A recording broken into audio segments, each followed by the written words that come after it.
کی آگ سے بچ گیا اور مالک کے کریم اس کو جنت عطا فرما دے، فقط فاز، وہ کامیاب ہو گیا۔ آگے ارشاد فرمایا وَمَا الْحَيَاةُ الدُّنْيَا إِلَّا مَتَاعُ الْغُرُورِ، یہ دنیا کی زندگی جس کو جتنی بھی دی، کسی کو 60 سال، کسی کو 100 سال، کسی کو 80 سال، فرمایا إِلَّا مَتَاعُ الْغُرُورِ، یہ تو کھیل تماشا ہے، سوائے کھیل تماشے کی کچھ نہیں۔ قرآن اس کی مثال دے رہا ہے، جس طرح کسی جگہ پر کوئی کھیل تماشا ہو رہا ہو، کوئی گیم چل رہی ہو، وہ چند گھنٹے چلے گی، اس کے بعد وہ گیم ختم ہو جائے گی، گراؤنڈ ویران ہو جائیں گے، گراؤنڈ خالی ہو جائیں گے۔ فرمایا یہ دنیا کی زندگی تو فقط کھیل تماشا ہے، بالآخر یہ زندگی آپ نے اختتام پر پہنچنے والی ہے۔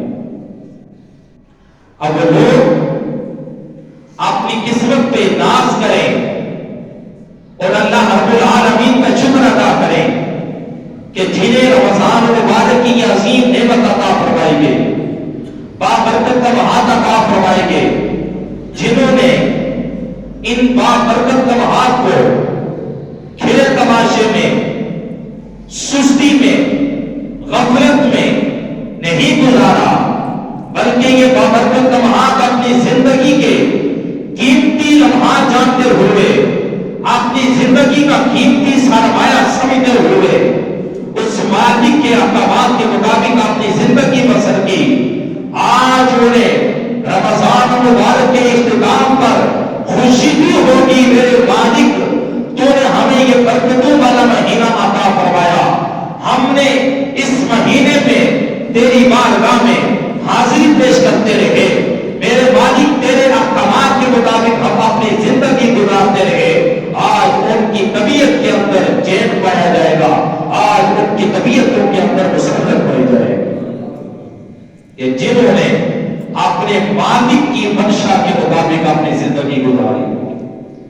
تو امام الانبیاء کے غلاموں، یہ رمضان المبارک کا مہینہ آیا جو آج چند گھنٹوں کے بعد ہم سے الوداع ہو رہا ہے، مگر یہ مہینہ ہمیں بہت سارے سبق دے کے جا رہا ہے، یہ ہماری تربیت کر کے جا رہا ہے کہ ہم نے اس سے کیا سیکھا اور ہم نے اس سے کیا پایا، کہ ہم نے اپنی زندگی گزارنی ہے تو کس انداز سے گزارنی ہے۔ امام الانبیاء کے غلاموں، سب سے پہلے یہ یاد رکھیں، ہم نماز پڑھتے ہیں، آپ اور میں اس وقت جمعۃ الوداع کی ادائیگی کے لیے خانہ خدا میں حاضر ہے۔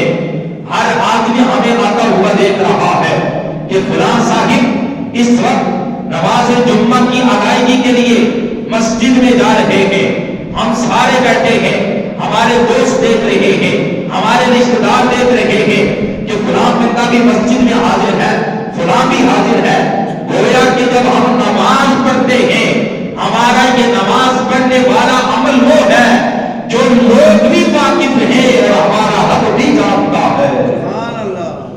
اسی طرح جب ہم صدقات و خیرات کرتے ہیں، جب جس کو دیتے ہیں وہ بھی جانتا ہے، دینے والا بھی جانتا ہے، میرا رب بھی جانتا ہے۔ اس سے پتہ یہ چلا یہ عمل بھی لوگوں کی نگاہ سے مخفی نہیں ہے۔ جب ہم کسی کو زکات دیتے ہیں، زکات جب دے رہے ہوتے ہیں، وہ عمل بھی لوگوں کی نگاہوں سے چھپا ہوا نہیں ہے، وہ عمل بھی لوگوں کے سامنے ہوتا ہے۔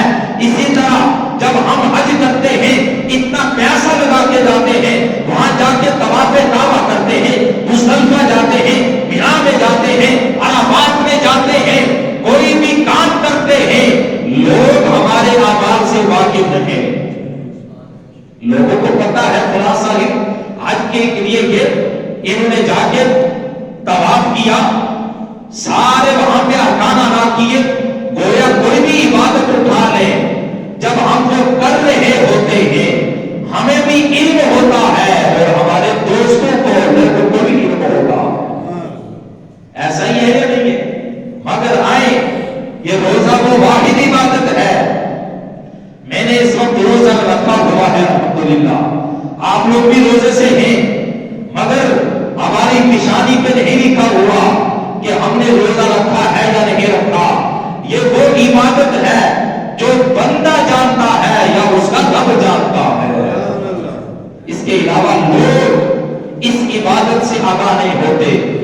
بندے کے درمیان اور اس کے مالک کے درمیان ایک مخفی عبادت ہے۔ اس سے یہ پتہ چلا کہ روزہ ہمیں ریاکاری سے، دکھلاوے جیسی مہلک مرض سے ہمیں بچاتا ہے۔ یہ روزہ وہ عظیم عبادت ہے اور ہمیں روزہ یہ سبق دے کے جا رہا ہے کہ ریاکاری سے، دکھلاوے سے بچنا ہے۔ اگر آپ کی نیت میں کوئی بھی عمل کرتے ہوئے جب یہ نیت پیدا ہو گئی میں نماز پڑھ رہا ہوں، لوگ مجھے نمازی کہیں گے، میں حج کر رہا ہوں، لوگ مجھے حاجی کہیں گے، میں زکات دے رہا ہوں، لوگ مجھے سخی کہیں گے، اگر یہ نیت پیدا ہو گئی تو یاد رکھ لینا زندگی بھر کے تمہارے اعمال ضائع ہو جائیں گے، اس کا تمہیں کوئی فائدہ نہیں پہنچے گا۔ روزہ تو ہمیں یہ سبق دے کے جا رہا ہے کہ جو بھی عمل کرنا ہے اس میں اخلاص پایا جائے، اس میں اللہ کی رضا پائی جائے کہ میرا مالک تو ہم سے راضی ہو جا۔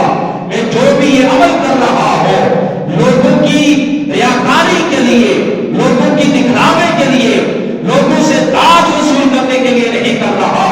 میرا مالک یہ جو میرا عمل ہے یہ تیری رضا کے حصول کے لیے ہے۔ روزہ تو ہمیں یہ سبق دے کے جا رہا۔ امام الانبیاء صلی اللہ علیہ وسلم نے ارشاد فرمایا مجھے سب سے زیادہ جس چیز کا خوف ہے وہ شرک اصغر کا ہے۔ کس چیز کا ہے؟ بولیے، شرک اصغر کا ہے۔ صحابہ کرام رضوان اللہ تعالی علیہم اجمعین نے عرض کیا یا رسول اللہ صلی اللہ تعالی علیہ وسلم شرک اصغر کیا ہے؟ شرک اصغر کس کو کہتے ہیں؟ تو تب تاجدار کائنات نے صحابہ کے اس سوال کے جواب میں ارشاد فرمایا شرک اصغر سے مراد ریاکاری ہے۔ شرک اصغر سے کیا مراد ہے؟ ریاکاری ہے۔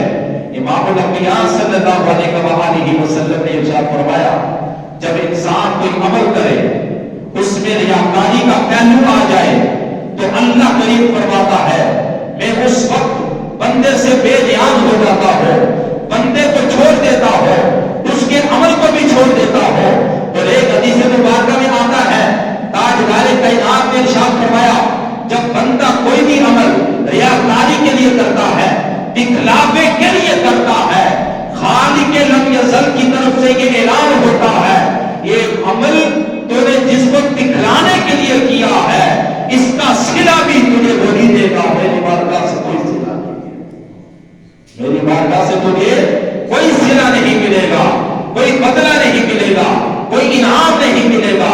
تو امام الانبیاء کے غلاموں رمضان مبارک جہاں آج اپنے اختتام کی جانب بڑھ رہا ہے وہاں وہ ہمیں یہ سبق دے کے جا رہا ہے زندگی میں کوئی بھی کام کرنا ہے تمہارے دل کی یہ نیت، تمہارے دل کی سوئی اپنے رب کی طرف ہونی چاہیے۔ کوئی دیکھنے یا نہ دیکھے پروردگار دیکھ رہا ہے، بس تمہارا تعلق اپنے رب سے مضبوط ہونا چاہیے۔ اور ایک حدیث مبارکہ میں اب وہ لوگ جو لوگ ہر کام میں اللہ کی رضا کو ترجیح دیتے ہیں، ہر کام میں اللہ کی رضا کو اہمیت دیتے ہیں، ہر کام میں اللہ کی رضا کو سب سے بہتر سمجھتے ہیں، اللہ کی رضا کو مقدم سمجھتے ہیں، ان کے متعلق تاجدار کائنات صلی اللہ علیہ وسلم نے ارشاد فرمایا کہ جب بندہ مومن اپنی دنیا چھوڑ دیتا ہے وہ عبادت اپنے رب کی رضا کے لیے کرتا ہے، اپنے رب کی اخلاص کے لیے وہ عبادت کرتا ہے، اس کی جو بھی عبادت ہوتی ہے اسی نیت سے ہوتی ہے میرے مالک تو مجھ سے راضی ہوگا۔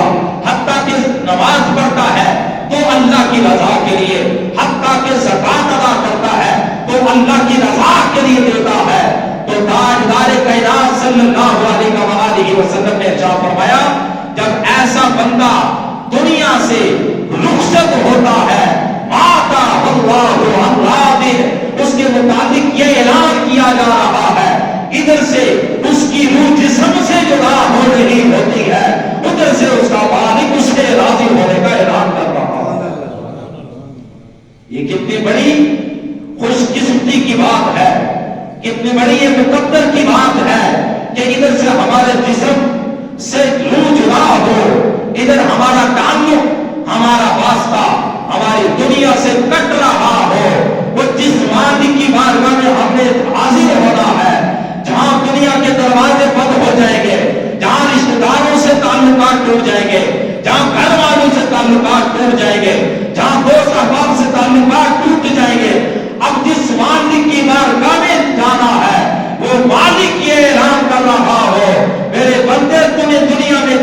کیا، میری رضا کے لیے کیا، میرے اخلاص کے لیے کیا، آج میں تجھے یہ انعام دیتا ہوں، آج میں تجھ پہ یہ کرم کرتا ہوں، واللہ عن راضٍ، میں آج تجھ سے راضی ہوں۔ یہ کتنا بڑا کرم ہے، یہ اس کی طرف سے کتنی بڑی ہم پہ نوازش ہوگی کہ ادھر سے یہ سر کی آنکھیں بند ہو اور ادھر سے یہ اعلان ہو، مالک یہ اعلان کر رہا ہو بندے میں تجھ سے راضی ہوں۔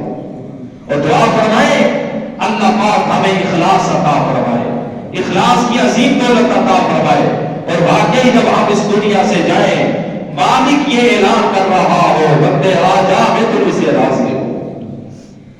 جہاں وہ ہمیں ایک یہ فکر دے کے رمضان جا رہا ہے کہ جو بھی کام کرنا ہے اس میں اخلاص پایا جائے، اس میں اللہ کی رضا پائی جائے، ساتھ ہی رمضان مبارک آج اپنے اختتام کی جانب بڑھ رہا ہے۔ یہ رمضان ہمیں ہمدردی کا، غمخواری کا، دوسروں کے متعلق احساس کا درس بھی دے کے جا رہا ہے۔ وہ کیسے؟ سوچئے جب ایک بندہ مومن پورا دن روزہ رکھتا ہے، اس کے گھر میں ساری نعمتیں موجود ہیں، اللہ نے ساری نعمتیں عطا کر رکھی ہیں، مگر اس کے باوجود وہ کھاتا نہیں، وہ پیتا نہیں۔ کیوں؟ کہ میرے مالک کا حکم ہے کہ میرے روزہ افطار کرنے کے بعد کھانا ہے۔ اب یہ روزہ، یہ رمضان ہمیں غمخواری کا کیسے سبق دے کے جا رہے ہیں؟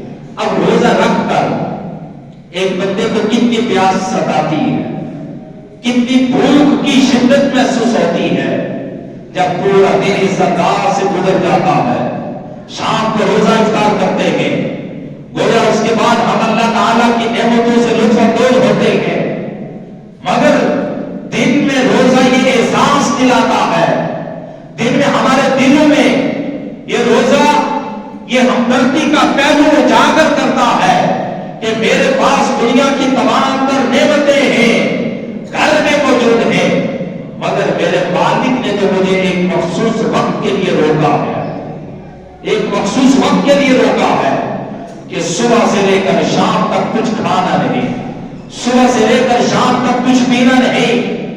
اگر میں ان چند گھنٹوں میں اللہ کا رزق میرے پاس نہ ہو، میں نہ کھاؤں، تو میرے لیے وقت گزارنا کتنا مشکل ہو جاتا ہے۔ میرے وہ مسلمان بھائی کہ جن کے چولہے بجھے ہوئے ہیں، ہمارے وہ مسلمان بھائی جو اس وقت فکر و فاقہ کی زندگی بسر کر رہے ہیں، تاکہ ان کے متعلق ہمارے دلوں میں یہ احساس پیدا ہو جائے، نہ جانے جن کے پاس کچھ بھی نہیں ان کے شب و روز کیسے گزرتے ہو۔ یہ ہمارے دلوں میں رمضان آگے ہمدردی کا پہلو بھی اجاگر کر کے جا رہا ہے۔ امام الانبیاء کے غلاموں آقا کریم علیہ السلام کی سیرت کا جب مطالعہ کیا جائے، صحابہ کرام کی سیرت کا مطالعہ کیا جائے، تو صحابہ کرام رضوان اللہ تعالی علیہ مجمعین، تو امام الانبیاء نے ایسی کئی آپ کی سیرت سے مثالیں ملتی ہیں کہ اپنی ذات پر دوسروں کو ہمیشہ ترجیح دیا کرتے تھے، اپنی ذات پر دوسروں کو ترجیح دیا کرتے تھے۔ ایک مرتبہ ایک صاحب حضور نبی پاک صلی اللہ علیہ وسلم کی خدمت میں حاضر ہوئے اور آ کے عرض کی یا رسول اللہ صلی اللہ تعالی علیہ وسلم، میں کئی دنوں سے بھوکا ہوں، میں نے کچھ کھایا پیا نہیں، لہذا کرم کیجیے، مہربانی فرما دیجیے، مجھے کچھ کھانے کے لیے دیجیے۔ کیا آگے کھانا طلب فرمایا کہ میں بھوکا ہوں، مجھے کھانا دیں۔ اب امام الانبیاء صلی اللہ علیہ وسلم کی عظمت پہ قربان جائیں، تاجدار کائنات نے جب پیغام اپنے ازواج مطہرات کے پاس بھیجا کہ گھر میں کچھ کھانے کے لیے ہو تو بھیج دے، جواب نفی میں آیا کہ گھر میں کچھ بھی نہیں ہے۔ وہ امام الانبیاء اگر وہ چاہتے تو آپ یہ 50 سال احد پہاڑ سونا بن کے چلتا، مگر تاجدار کائنات نے اپنی اخروی زندگی کو ترجیح دی۔ جواب بولا کہ گھر میں کھانے کے لیے کچھ بھی نہیں. اب امام الانبیاء صلی اللہ علیہ وسلم نے صحابہ سے فرمایا میرے صحابہ یہ مہمان ہے, اس مہمان کی کون آج تقریب کرے گا, اس مہمان کی آج کون مہمان نوازی کرے گا, اس کو کون کھانا کھلائے گا. ایک انصاری صحابی کھڑے ہو گئے جن کا نام حضرت ابو طلحہ ہے. عرض کرتے ہیں یا رسول اللہ صلی اللہ علیہ وسلم میں یہ خدمت سر انجام دینے کے لیے تیار ہوں, میں لے جاتا ہوں. امام الانبیاء صلی اللہ علیہ وسلم نے ساتھ الوداع کر دیا. اب وہ صحابی رسول جب اپنے گھر میں پہنچتے ہیں, جا کے پتہ کیا گھر میں کھانے کے لیے کیا ہے, بیوی کی طرف سے یہی جواب ملا اتنا گھر میں رزق موجود ہے جو صرف ہمارے بچے کھا سکتے ہیں, اس کے علاوہ نہیں. اللہ جو صرف بچے کھا سکتے ہیں, اس کے علاوہ ہمارے پاس بھی نہیں ہے. اب وہ صحابی رسول میں جذبہ اظہار دیکھیے, وہ صحابی رسول میں جذبہ ہمدردی دیکھیے. اپنی بیوی سے کہتے ہیں اے میری رفیقہ حیات, یہ جو مہمان لایا ہو میں خود نہیں لایا, تاجدار کائنات نے بھیجا ہے میں لایا ہوں. لہذا کیا کیجئے, وہ جو گھر میں رزق موجود ہے وہ کھانا تیار کیجئے. آج آپ بھی بھوکھی رہ لیں, میں بھی بھوکھا رہ لوں گا, بچوں کو بھی بھوکھا سلا دیا جائے. لہذا اس مہمان کی آج خوب تواضع کی جائے, اس کو کھانا پیش کیا جائے. وہ بھی فرما بردار بیوی تھی, اس نے اپنے شور کے حکم کے مطابق وہ کھانا تیار کیا. کھانا تیار کرنے کے بعد ساتھ بیٹھ کے, لیکن ساتھ ہی پہلے جو انہوں نے منصوبہ بنایا تھا اسی کے مطابق چراغ بھی بجھا دیا تاکہ مہمان کو علم نہ ہو کہ یہ لوگ بھی ساتھ کھانا کھا رہے ہیں یا نہیں کھا رہے. لہذا مہمان نے رات کو پیٹ بھر کے کھانا کھایا. انہوں نے اس انداز سے جب مہمان نوازی اس مہمان کی اس کو کھانا پیش کیا. وہ صحابی رسول رات گزرتی ہے, صبح تاجدار کائنات کی بارگاہ میں حاضر ہوتے ہیں. امام الانبیاء نے فرمایا وہ میرے صحابی تجھے مبارک ہو, تو نے جس انداز سے آج مہمان نوازی کا حق ادا کیا, اللہ رب العالمین بھی آج اپنی شان کے مطابق تیرے اس عمل پہ مسکرا رہا ہے. آج رب کریم بھی تیرے اس خوبصورت عمل پہ وہ رب کریم بھی مسکرا رہا ہے کہ تو نے اس انداز سے ہمدردی کا آج یہ خوبصورت پہلو اس کے سامنے پیش کیا. آج میرا رب تیرے اس عمل سے خوش ہو رہا ہے. اور قرآن کریم کی یہ آیت مبارکہ نازل ہوئی وَمَن يُوقَ شُحَّ نَفْسِهِ فَأُولَٰئِكَ هُمُ الْمُفْلِحُونَ, جو اپنی ذات کو دوسروں کو ترجیح دیتے ہیں حقیقت میں کامیاب وہی لوگ ہیں, حقیقت میں کامیاب وہ لوگ ہیں. امام الانبیاء کے غلاموں, جہاں رمضان آج یہ رخصت ہو رہا ہے ہمیں یہ ہمدردی کا پہلو دیکھے جا رہا ہے. ساتھ رمضان مبارک ہمیں ایک اور خوبصورت درس دیتے ہوئے آج ہمیں الوداع کہتے ہوئے جا رہا ہے. تیسرا کیا خوبصورت درس دے کے جا رہا ہے, سنیے. تیسرا یہ درس دیا کہ ہر وقت یاد رکھیں آپ روزے میں ہیں, گھر میں نعمتیں موجود ہیں, کوئی آپ کو دیکھنے والا بھی نہیں, مگر آپ پھر کھاتے نہیں پیتے نہیں. بھائی کیوں نہیں کھا رہے, کیوں نہیں پی رہے, بند کمرہ ہے, کوئی آپ کو دیکھنے والا نہیں, مگر آپ کے دل میں اللہ کا ڈر ہے, اللہ کا خوف ہے, خشیت الہی پیدا ہو جاتی ہے. ارے کوئی دیکھے یا نہ دیکھے, وہ میرا مالک جو دیکھ رہا ہے وہ تو بند کمروں میں بھی دیکھتا ہے, میں اس لیے نہیں کھاتا. تیسرا ہمیں یہ درس دے کے جا رہا ہے مالک سے ہمیشہ ڈرنا ہے, اور یہ اپنے دلوں میں یقین پیدا کیجئے. ہم کوئی بھی عمل کریں, کوئی ہمیں دیکھے یا نہ دیکھے, میرا مالک ہمیں ضرور دیکھ رہا ہے. ذرا محبت سے بتا رہے سبحان اللہ کہ آپ کو خوبصورت باتیں سناتا ہوں. دور ہے جناب سیدنا امیر المومنین سیدنا فاروق اعظم کا, آپ ان کے زبان ان کے دور سے واقف ہیں، ان کی سیرت سے واقف ہیں کہ آپ جب رات کو دنیا سو جاتی تھی، آپ کی رعایا رات کو سو جاتی تھی، آپ رات کو مدینے کی گلیوں میں چکر لگایا کرتے تھے، آج میں اپنی رعایا کی طرح پوزیشن دیکھو، ان کی صورت حال دیکھو۔ آپ ایک دن اسی طرح چکر لگا رہے تھے، ایک چرواہے کو دیکھا جو بکریاں چرا رہا تھا۔ آپ کی یہ عادت مبارکہ تھی، لوگوں کو دیکھتے تھے، جانچ پڑتال کیا کرتے تھے، آنا حال معلوم کیا کرتے تھے کہ لوگوں کے دلوں میں کتنا خوف ہے، کتنا تقویٰ ہے۔ جب حکمران عادل ہو نا، حکمران میں کہتا ہو اللہ سے ڈرنے والے ہو، رعایا بھی پھر ایسی ہوتی ہے۔ جب حکمران ایسے ہو تو پھر رعایا کبھی یہی حال ہو جاتا۔ آپ ایک چرواہے کے پاس سے گزرے جو بکریاں چرا رہا ہے، آپ نے اس سے پوچھا بھائی یہ بکریاں آپ چرا رہے ہو، لہذا ایسا کیجیے 2-4 بکریاں مجھے بیچ دیں، میں آپ سے بکریاں خریدنا چاہتا ہوں۔ اب اس نے پتا ہے کیا جواب دیا؟ آج کے چرواہے کی طرح وہ کوئی چرواہ نہیں تھا، کہتا ٹھیک ہے جناب، بار سودا پڑتا ہے، 2-4 لاکھ روپے مل جائے گا، میرا کام بن جائے گا، شام کو جا کے جھوٹ فرار سے کام چلا لوں گا، اپنی جان بچا لوں گا۔ مگر اس کے دل میں اللہ کا ڈر تھا۔ فاروق اعظم اس کو آزما رہے تھے، کہا کہ میں تو چرواہ ہوں، ان آزاد سیدن، یہ جتنا مال ہے میرے مالک کا ہے، میرے آقا کا ہے، میرا اس میں کچھ بھی نہیں، میری حیثیت فقط ایک ملازم کی ہے۔ جب اس نے یہ جواب دیا، امیر المؤمنین جناب سیدنا فاروق اعظم فرمانے لگے یہ سبق صرف واقعہ نہ سمجھیے گا، اسے ہم نے سیکھنا ہے۔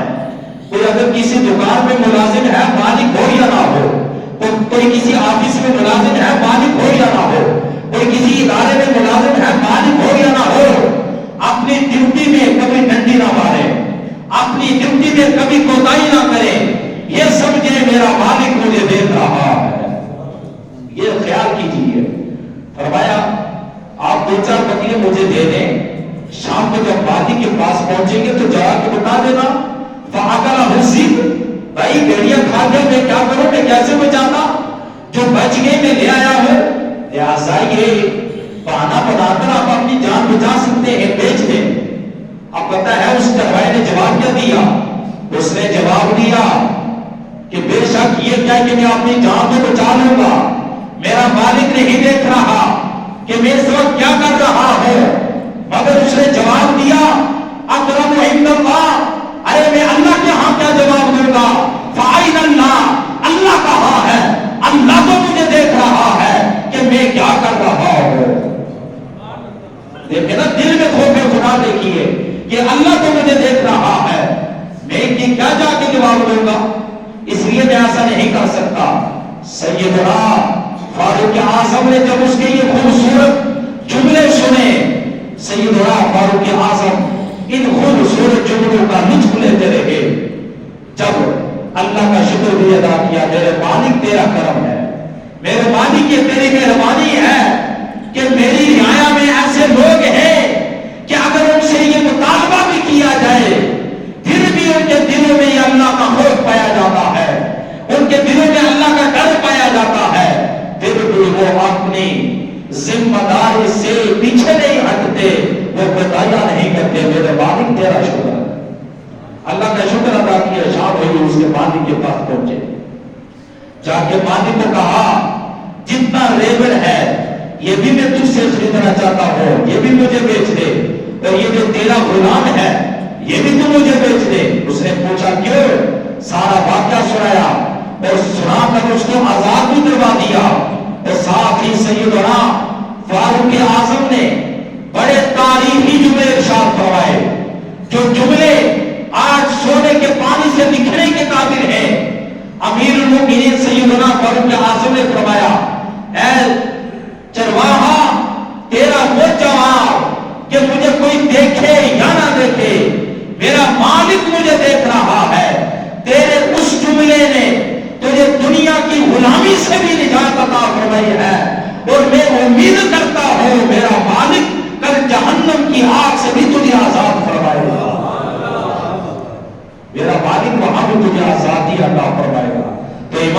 اللہ کے غلاموں، رمضان تو اپنے اختتام کی جانب بڑھ رہا ہے، مگر جاتے جاتے بہت سارے سبق دے کے گیا۔ ان میں سے 3 سبق میں نے آپ کے سامنے بیان کیے۔ ایک ریاکاری سے بچنا ہے، اور دوسرا اپنے دلوں میں خوف خدا پیدا کرنا ہے، کوئی دیکھے یا نہ دیکھے میرا مالک دیکھ رہا ہے، اور تیسرا یہ احساس دلا کے جا رہا ہے، ہمدردی کا احساس، غمخواری کا احساس ہمیں وہ دے کے جا رہا ہے۔ پروردگار کی بارگاہ میں دعا ہے، مالک کریم ہم سب کے روزے، نماز تراویح، تسبیح و تحلیل، جو کچھ بھی ہم نے عبادت و ریاضت کی، اپنی بارگاہ میں قبول و منظور فرمائے۔ وما علیہ الا